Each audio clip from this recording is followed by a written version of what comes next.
G'day everyone, it's Jackson. Welcome back to Endeavours for the 18th of November. It is Tuesday. As always, there'll be time codes in the description, just for jumping ahead, you know how it is.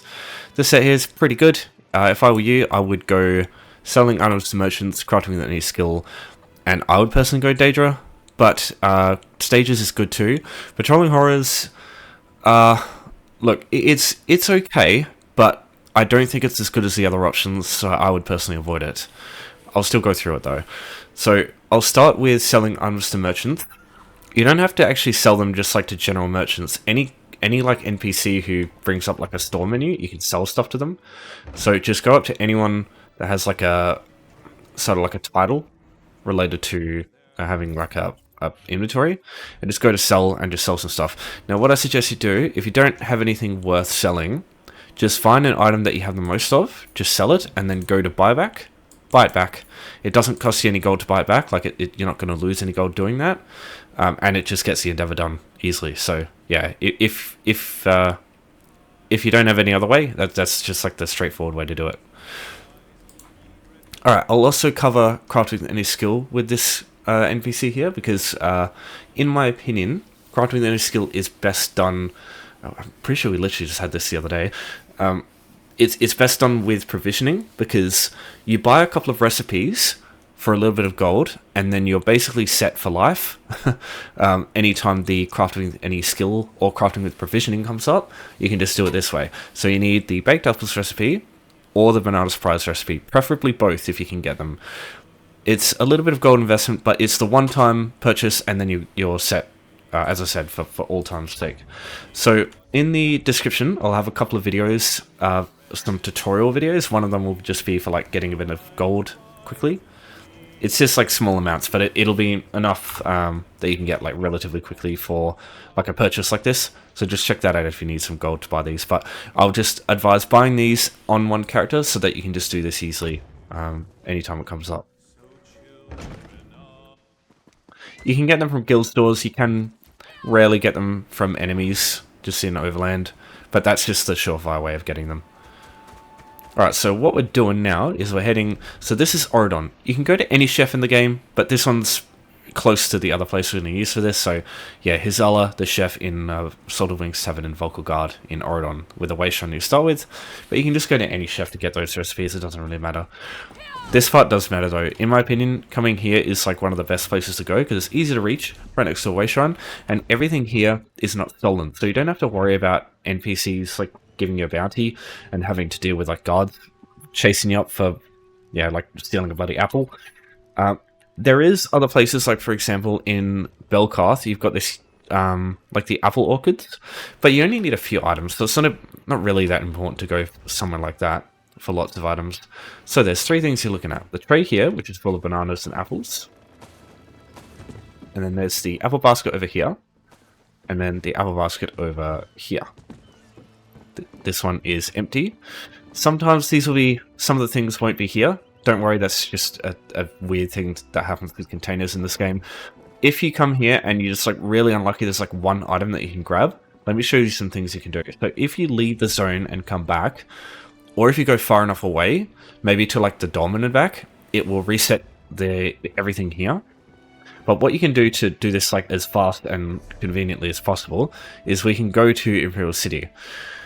I guess you could do the Patrolling Horrors and then come back, but yeah, like the other options today are just, yeah. This is the only reason I would personally come to Imperial City, just to do this. So once you go through the load screen, just turn around, look for the tunnel. Just come through here and take the exit, and you'll be straight back to where you were at the pier, and all the containers will be reset so you can just use it again. So if you just take a look at the tray, you can see everything's here except for one of the apples. That's what I mean. Sometimes the containers just do weird shit. But now this apple basket's full, and the apple basket's got stuff in it again. So even better, there is a cooking station right here. So you just use this, go to food, fruit dishes, and just grab your apples and bananas and just craft it that way. And we're done.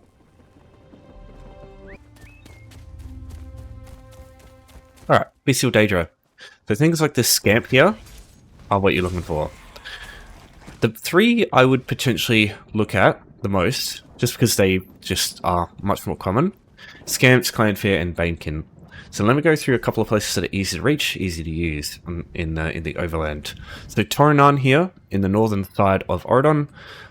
The quickest way to get here, I would say, is to use a house in Skullwatch over here, Barbhook Private Room. I've got a video in the description as well for home tours, how to use that shit. It's really easy, don't need to be, like, you can just do it on a level 3 character as soon as you start the game, basically. You can use this, and it's really convenient because you can just teleport around, doesn't cost you anything, and yeah, just skip having to travel around, like, on foot.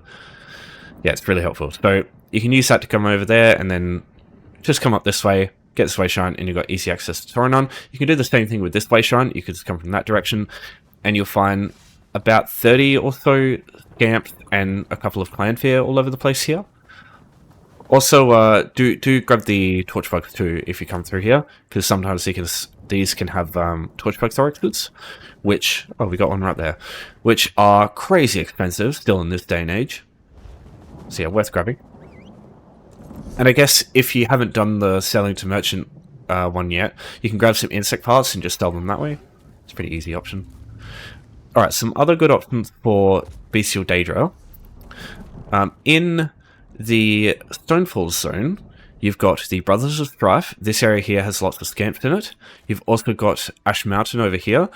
Coming through this area here has lots of scamps and Clanfear as well. So those work. And it's pretty easy to reach these places because you've got this house over here you can use with home tours, or this one. And this way shine's unlocked by default, so even then you can just come down here, get this way shine, easy access to Ash Mountain, and then a little bit further, and, Brothers of Strife is over here.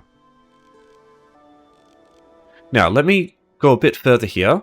If you're going to get Toronan, you might as well come to Banished Cells. The reason for that is Banished Cells has an instant dungeon version of a bunch of Bestial Daedra. You do have to trek a little bit through, but dungeons have the advantage of, like, say there's a bunch of players at prime time come through here and killing everything, and you just can't find, like, it just takes a while for stuff to respawn, and you're just struggling to find enough stuff. Doesn't usually happen, but it is a thing, especially in some of the other types of enemies and some of the other locations. Dungeons, if you go in there on your own, nobody else can actually come in here and kill any of the stuff that you want to kill in here. So it just means you're guaranteed all of these Bestial Daedra without anyone else getting in the way. Also, when you leave through the main door, you're taken back to the way shrine that you came in from. So unlike these other places where you have to go all the way here and then go back to the way shrine, in here, like, you run, yes, a little bit of a distance, but you can just, I guess you could do the same thing in Overland. Just let them kill you, respawn at the way shrine that's right next to the door, and then you just lead back to where you were going before. You can do that in Overland though, so I suppose it's not that bad. But these Banekin here, these count as Bestial Daedra. There's 3 as soon as you get in. And then if we come through here, just ignore the skeletons as much as you can. That's to do with a cloak if you've got it, but it's no big deal if you don't. So ignore all these guys here. These scamps here are what you're looking for. So there's a bunch of scamps here. And yeah, that'll be enough for 5. Yeah, this is Banished Cells on the top of the area in Oridon here. So again, probably quickest way to get here if you haven't got it before is Barbhook Private Room. You're going to have to come all this way. Unfortunately, there's no houses up here. Now, this is really good to have for other reasons. If you want to do, if Skeletons comes up as an endeavor, this is the place I personally go to do Skeletons too. So there's a lot of advantages to coming to Banished Cells 1. The Skeletons also give you one of the leads for Mark and Ring and Majesty, which is a really good mythic to have.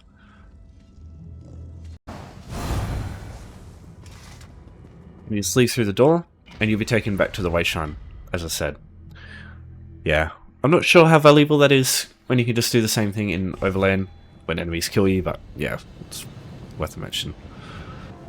Okay, let's talk about Infinite Archive stages. Also really quick, it'll only take a few minutes. It's potentially a little bit more difficult than fighting Bestial Daedra in Overland, but not that bad.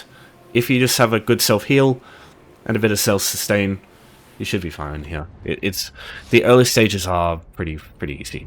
So once you get into Infinite Archive, you can find it in Apocrypha. Now, it is base game. Even though it's in this DLC zone, you can just travel in here from a way shrine on any character when you like start the game, basically, and you can come in here. I don't really recommend doing it on a new character because it will be quite slow. Like you'll probably be fine, but it'll just be a bit of a grind fest because enemies in here are slightly tanky.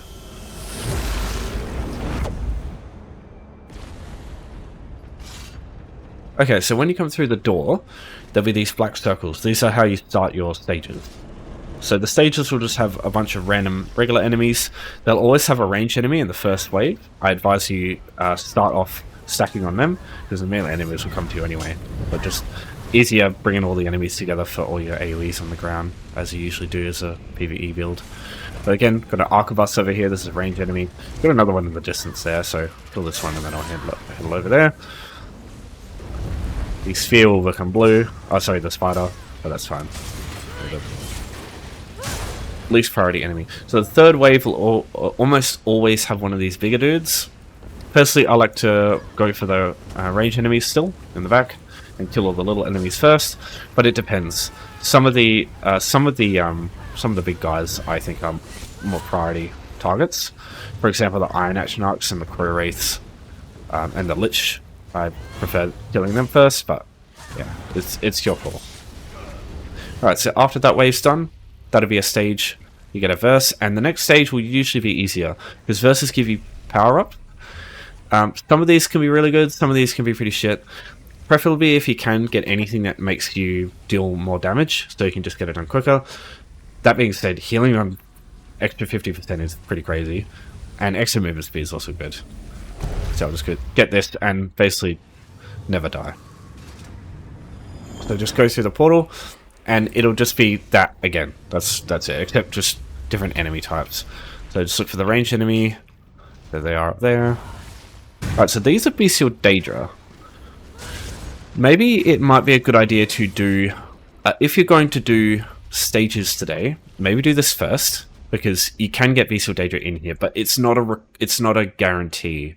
So I wouldn't rely on that too much. I'd still use the Bestial Daedra in another place and just sell items and do the crafting with these skills. That's probably quicker, I'd say. But yeah, you can do both of these at once if you're lucky. But as I said, don't really rely on that. What's the verse we get now? Magical Multitudes is quite good. Yeah, I wish I had that before. Okay, so now we can continue. But if you just care about the stages for the Endeavor, all you have to do now is just go through this index. So this will just be a boss. It's probably worth killing them, because you do get 200 fortunes, which is the currency for Infinite Archive, and it is good stacking that stuff up when it's convenient. But yeah, you don't have to. So yeah, just go through the index, through the portal here, and this takes you back to Overland.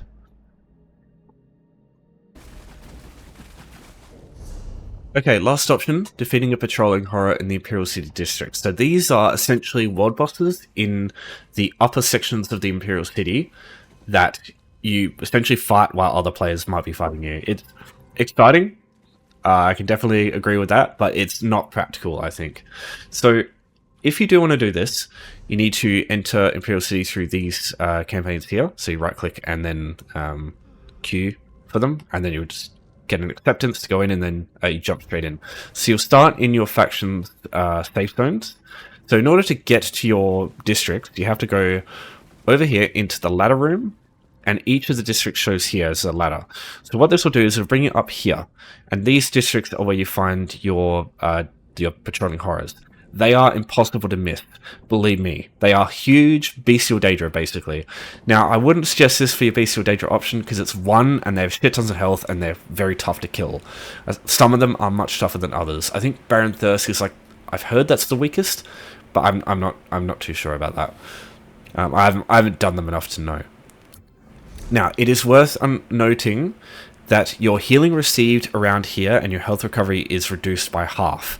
Your damage taken is also reduced by half, but the healing received, I think, is a bigger issue for inexperienced players than the damage taken reduction. Because, man, like, your healing is kind of dog shit here, unless you really build into it. So, yeah, just expect Vigor not to do much for you and stuff like that. So, I'd advise, like, if you do want to do anything in PvP zones, just like get a build that's suited to them. There's guide like websites out there for it. Malcolm X is the one that I personally just build on. So here's an example of one of the district like starting like spawn towers that you get. So you come out here and then you jump down, and that's basically straight into no man's land. So these things are much like a well, much easier to get down there than get back up here. If you end up going down, you have to go all the way back through the sewers to get back, but there's a much easier way that I'll explain in a minute. But yeah, there's two patrolling horrors in each district, and they like move around, and that's why they're called patrolling horrors. They patrol around. They have set spawns, but they patrol like a large area. So just you're gonna have to search around to find them, because sometimes they can be a pain in the ass to find. And the odds are, because they're a good source of Telvar stones, you'll also probably find people kill them quite frequently too. So I will link this here in the description if you want to take a look. This is the list of all the different patrolling horrors that you can get, and a picture of them. Now, there's always, in each district, there is one specifically that you want to prioritize if it's available, because they will give you a monster set. The monster sets are listed here, so Thirsk, Glorgoloch, Immolator, Charr, Lady Malygda, Nunatak, and Zoal. Each of the districts have, like, these guys are in one of the districts each. So what you can do is just go here and for example, you can see Lady Malygda's there. You can click on this one, and yeah, it's the Spider Daedra. So it just shows you what they look like. The reason for that is just these monster sets. The other district patrolling horrors don't give you a monster set. These ones do. So they're just more valuable for you to kill. Lastly, the most important thing to understand about this, probably I should mention this at the start. These things, just like world bosses, if you deal a bunch of damage but someone else kills it, like some other player that's not on your faction, it still counts for you, even if you're dead. So what I would do is just deal a shit ton of damage to it immediately. Don't really worry too much about other players around. If they gank you, they kill you, that's fine. As long as the boss dies, that's all that matters. Even if they kill it and get all the Telvar, it doesn't matter. You'll be able to go back and loot the boss for the monster set anyway, and it will still count. Even if you do like an ounce of damage, just like a few tens of thousands, it will still count for you. So that is something to mention that's worthwhile. But again, I still think this one is just too much effort for the same value as these ones here, which you don't have the issue of players getting in the way, and there is like the slight chance that a player will kill you, see that you're trying to kill the patrolling horror, and they just run them away. Because the patrolling horrors don't actually have an aggro range. They can literally follow you to the entire fucking other side of the district. And that means like players can just like screw you over and just prevent you from being able to get the kill on the patrolling horror. The odds of that happening are pretty low, I would wager, but it is a thing. I never like to rely on other players for anything, as kind of dickish as that sounds. You can't rely on that. Better to do things that you can rely on yourself for. Alright, last thing. Say you jump down there and you want to get back up. There is an easier way to do something like that. Instead of going back into the sewers and wasting your time, what I would suggest you do is go to Imperial City here. So this is where you queue in from. So instead, you want to go to Cyrodiil instead, and then right-click Enter Campaign. Doesn't matter which one, any of them. And it will do the same thing. So you get the acceptance thing here, and you just accept that. So you just be taken here, and then all you do is just come back up to this wayshrine here, and this will take you back to Overland. So that's just a way to get out of danger in there if you don't want to have to go all the way out of the sewers just to get back to a safe area. Yeah, I guess that's kind of cheating, but you know how it is. Ain't nobody got time for that shit.